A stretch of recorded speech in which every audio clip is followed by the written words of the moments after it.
So, the Super Mario Bros. Series made it onto YouTube's top 20 list for most viewed video game franchises in the month of March. Mario racked up 547 million views, which is an increase of 450 million views over the previous month. So the biggest factor in this surge of views was the fan-made Super Mario 64 HD project that we talked about a few weeks ago.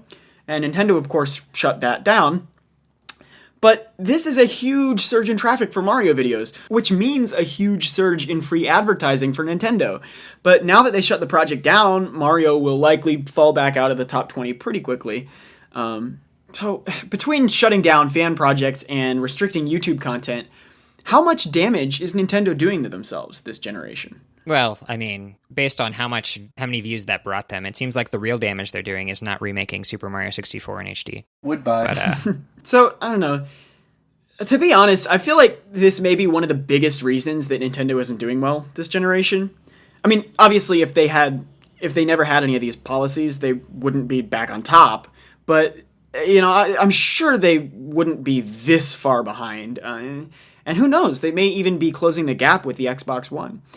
But still, this is something that no other company in the industry does, and Nintendo's unique blend of iconic and nostalgic franchises with modern and extremely fun and accessible gameplay, it just seems like Nintendo was made to prosper off of this YouTube culture.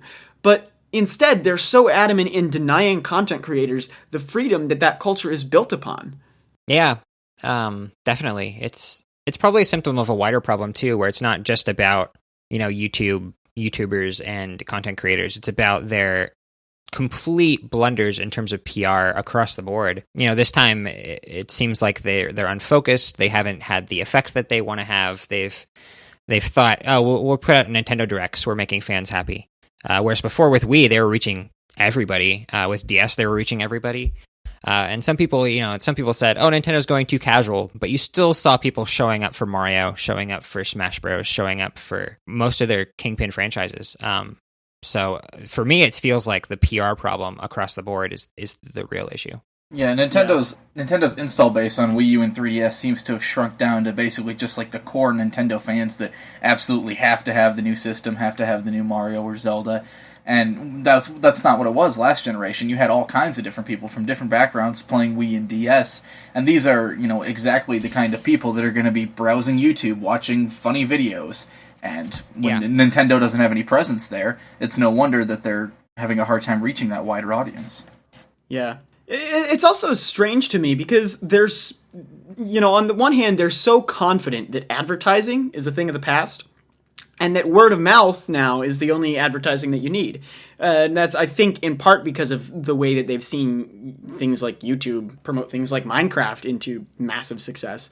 But, then they turn around and do stuff like this, which prevents any word of mouth advertising from even happening at all.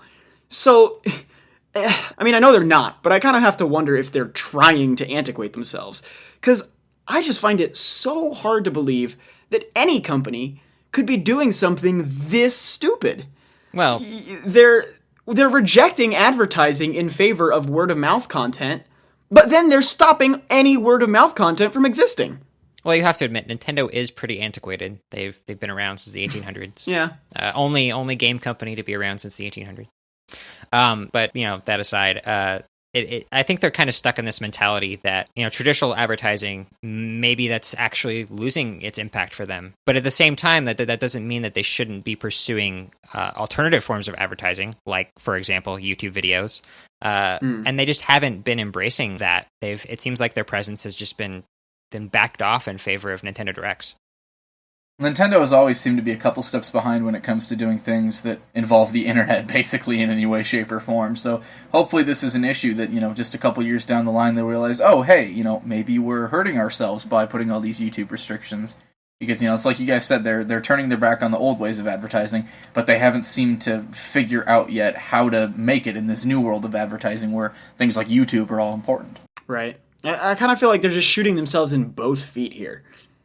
Hello everybody, thank you for listening to this Nintendo Week clip, NWC. If you like what you hear, please subscribe to us here on YouTube for more highlights and discussion videos from Nintendo Week podcast, or subscribe to us on iTunes for weekly breakdowns of all your Nintendo news, discussion segments on subjects, games, and more, and tons of other features. Thanks for listening, and we will see you tomorrow with another NWC.